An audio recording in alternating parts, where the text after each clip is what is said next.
중국에 이어 인도마저 석탄 대란에 빠지고 있고 유럽은 천연가스 대란으로 난리입니다. 과연 이런 아사리판에서 누가 가장 이득을 보고 있는 걸까요? 그리고 그 속에서 한국은 어떤 영향을 받게 될까요?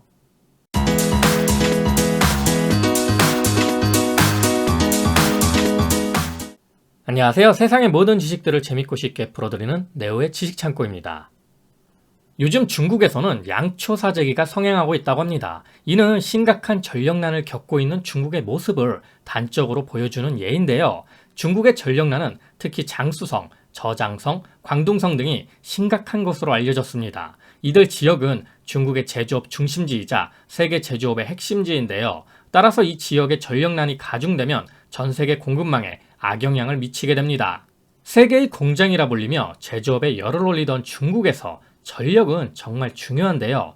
자, 여기 재밌는 그래프가 있습니다. 중국의 연도별 전력 소비량인데요. 2011년을 기점으로 킹왕짱 미국 형님의 소비량을 넘어서게 됩니다.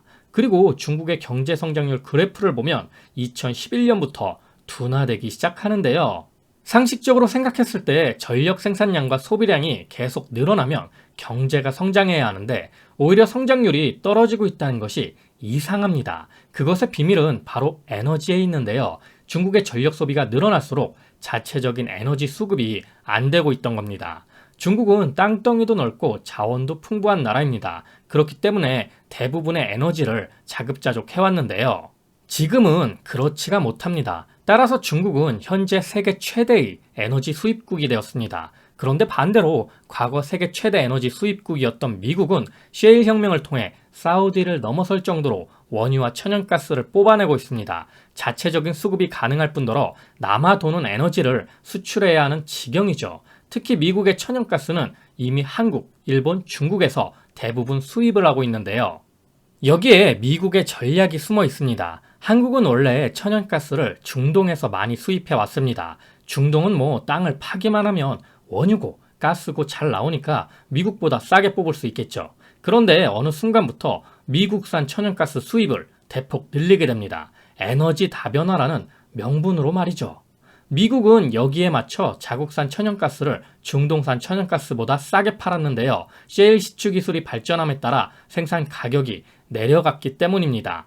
그래서 한국의 발전 비중을 보면 LNG 발전을 상당히 늘리고 있는데요. 제가 지식창고 채널을 초기에 시작할 때, 그러니까 2019년 초였죠. 앞으로 천연가스 시대가 올 거라고 이야기했었는데요. 지금은 영상을 싹 다 지워 전설로만 남았지만 그 당시에 그렇게 이야기한 이유는 미국이 셰일 혁명을 통해 에너지에 대한 힘이 커지면서 국제적 정세가 급변하는 시기였기 때문입니다.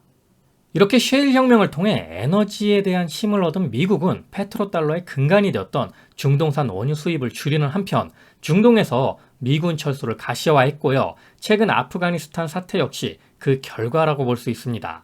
자, 중동에서 전쟁이 빈발하고 정세가 어지러워질수록 국제유가는 뛸 수밖에 없고요. 아프가니스탄 말고 미국은 이란 제재에도 열심히 나서고 있는데요.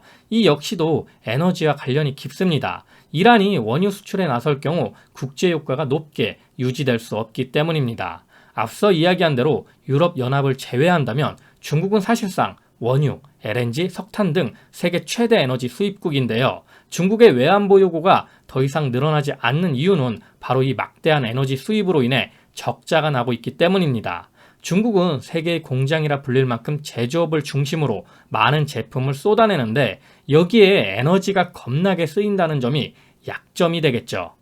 그리고 이렇게 갑자기 중국이 전력난에 빠진 가장 큰 이유는 에너지 수급이 꼬였기 때문입니다. 중국은 대부분의 전력 생산을 화력발전소에 의지하고 있는데요. 화력발전 비중이 약 68%에 달합니다. 특히 올 1월에서 8월 중국의 전력 생산은 전년 대비 11.3% 늘어났지만 석탄 생산은 4.4% 증가에 그친 것으로 나타났는데요. 중국 전체 생산 전력 가운데 석탄 화력 비중은 67%에 이릅니다. 왜 중국에 미세먼지가 많은지 이해가 가시죠? 한국도 그 영향을 많이 받기 때문에 중국의 전력난이 심화될수록 한국의 하늘은 맑아지고 있습니다. 그런데 중국이 전력난에 대비를 안 했느냐? 물론 했습니다. 중국은 동해에 무지하게 원전을 짓고 있는데요. 석탄이나 LNG 발전소는 3년이면 만들지만 원자력 발전소는 10년 정도 걸립니다. 그러니까 당장 돌릴 수 있는 게 아니죠. 그런데 중국이 원전을 건설하며 대비하는 사이 호주가 미국 편에 서게 되면서 중국이 중국했죠. 호주 니네 까불어? 그럼 우리 니네 거 수입 안 해. 이렇게 나오게 되면서 호주가 벌벌 떨 줄 알았는데 호주 석탄을 원하는 나라가 중국 말고 많았다는 거죠. 그래서 지금 중국이 석탄이 없어서 전력 대란에 빠진 이유고요. 이게 단시간에 끝날 문제가 아니라는 점에서 세계 경제에 미치는 영향이 커지게 될 거란 겁니다. 뭐 뉴스에서는 이런 제목의 기사도 있었는데요. 중국 경제가 직면한 진짜 위기는 헝다 사태가 아닌 전력난이다 라고 말이죠. 전력난이 심화될수록 중국에 있는 글로벌 기업들의 공장들이 운영하기가 힘들어집니다. 그러면 중국에서 하나하나 철수하게 되겠죠. 한국도 마찬가지로 메모리 반도체가 수출 1위 품목이 된 이유 중 하나가 값싼 전력에 있기도 합니다. 안정적이고도 값도 저렴한 전력 공급이야말로 제조업에서 가장 중요하겠죠. 최근 뉴스에 의하면 중국이 호주산 석탄을 남몰래 들여오고 있다고 하는데요. 미국은 과거 중국을 이용해 낮은 인플레이션을 유지하며 성장하는 전략을 취했습니다. 중국이 사회주의 국가임에도 덩샤오핑은 개혁 개방을 외치며 미국의 달러 유치에 열을 올렸고요. 그 결과 지금 중국의 힘이 G2의 지위까지 오르게 되면서 미국을 위협하는 상황이 온 겁니다. 미국 입장에서는 중국을 작업해야지만 미국이 계속 형님 노릇을 할 수 있는 건데요. 미국과 중국의 무역 분쟁이 격화되면서 자주 나오는 말이 투키디데스의 함정입니다. 새로운 강대국이 기존의 강대국에 도전하면서 두 국가가 결국 전쟁으로 치닫는 걸 가리키는 말인데요. 기원전 5세기 그리스는 도시국가, 즉 폴리스들이 똘똘 뭉쳐 페르시아의 공격을 막아냅니다. 바다에서는 아테네, 땅에서는 스파르타 주도로 페르시아군을 물리쳤죠. 그런데 페르시아를 물리치고 나날이 발전하는 아테네에 스파르타가 위협을 느끼게 됩니다. 투키디데스는 펠로폰네소스 전쟁 때 아테네의 군사 지휘관이었는데요. 그는 전쟁이 한창이던 기원전 424년에 패전에 대한 책임을 지고 20년간 아테네에서 추방당한 뒤 펠로폰네소스 전쟁사를 쓰기 시작합니다. 그는 펠로폰네소스 전쟁의 원인이 아테네의 성장에 대한 스파르타의 공포 때문이라고 해석했는데요. 스파르타는 자신들의 지배력을 유지하려면 아테네를 제거하는 게 유일한 해결책이라고 생각하게 됩니다. 이렇듯 미국도 중국을 작업해야지만 자신이 살아남는다고 생각하게 된 거죠. 또한 탄소 중립이 세계적인 대세가 되어가고 있는 것도 에너지 대란을 촉발한 원인이 되고 있는데요. 한국도 마찬가지로 탄소 중립을 위해 친환경 에너지를 육성한다고 하지만 현실은 LNG 발전소를 더 많이 짓고 있는 것이 지금의 상황입니다. 그렇기에 LNG 가격은 더 올라갈 수밖에 없고요. 그 LNG의 대체품이 바로 석탄이 된 겁니다. 석탄이 다른 연료에 비해 값이 싸기 때문에 중국에서도 석탄 발전 비중이 굉장히 높았던 건데요. 아니, 탄소 중립 외치면서 석탄 발전 돌리는 게 어이가 없기는 합니다. 지금은 오히려 석탄 가격이 3, 4배로 급등하게 되면서 감당하기가 힘들어진 상황인데요. 중국은 앞으로 탄소 중립을 위해서라도 석탄보다 LNG 수입에 더 치중하게 될 겁니다. 실제로 중국의 LNG 수입량은 2015년 8%에서 올해 20%로 늘었고 올해 1월에서 8월 LNG 누적 수입량은 5,180만 톤으로 세계 최대 규모였습니다.